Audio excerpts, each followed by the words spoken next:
نحمده ونصلي على رسوله الكريم اما بعد فاعوذ بالله من الشيطان الرجيم بسم الله الرحمن الرحيم رب اشرح لي صدري ويسر لي امري واحلل عقدة من لساني يفقهوا قولي. ہمارے ہاں عموماً بیوٹی پارلرز پر جب دلہنیں تیار ہوتی ہیں تو اصل نہ کھال نظر آتی ہے نہ بال نظر آتا ہے، کچھ بھی نہیں، بالکل ایک نئی مخلوق نظر آتی. اور جب شوہر ان کو اس روپ میں دیکھتا ہے تو ایکسپیکٹ کرتا ہے کہ بیوی ایسی ہو. تو اس لیے دلہنوں کو بھی ایسا سنگھار کرنے سے روکا گیا ہے کہ جو بالکل آرٹیفیشل قسم کا ہے.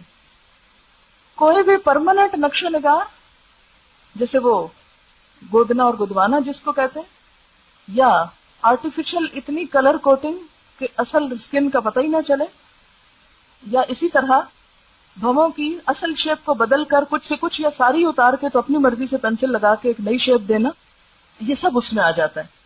ہاں بھویں مثلاً یہاں سے دو جڑی ہوئی ہیں تو اب یہ کیا ہے کہ یہ ایک اوریجنل عورت کی شکل نہیں ہوتی، ایک بیماری آپ کہہ سکتے ہیں.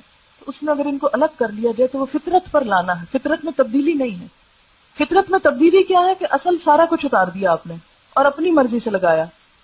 اور یہ جو دو جڑے ہوئے ہیں ان کو الگ کرنا فطرت میں تبدیلی نہیں، فطرت پر لانا ہے. تو یہ ایک اصول کے طور پر سمجھ لیں کہ کوئی بھی ایسی چیز جو فطرت پر لانے میں مدد دے رہی ہے، اگرچہ وہ کچھ چینج کا تقاضا کر رہی ہے تو کوئی حرج نہیں، لیکن اگر وہ اللہ کی ساخت جیسے فَلَا يُغَيِّرُنَّ خَلْقَ اللَّهِ میں پیچھے آپ پڑ چکے ہیں، اللہ کی ساخت تو بدل رہی ہے تو وہ درست نہیں. یہ چیزیں اس لیے روکی گئی کہ یہ انسان کی صحت کے لیے بھی نقصان دہ ہیں.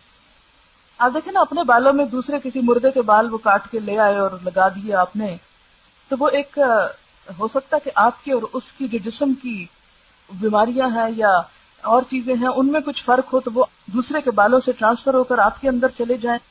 یا سب سے بڑی بات یہ کہ دھوکہ دینا منع ہے کہ کوئی سمجھے کہ یہ اس کے اپنے بال ہیں اور اپنے ہیں نہیں. تو یہ ساری چیزیں جو ہیں جو دھوکہ دہی میں آئے، فطرت کو بدلنے میں آئے، اللہ کی ساخت بدلنے میں آئے، وہ چیزیں درست نہیں ہیں.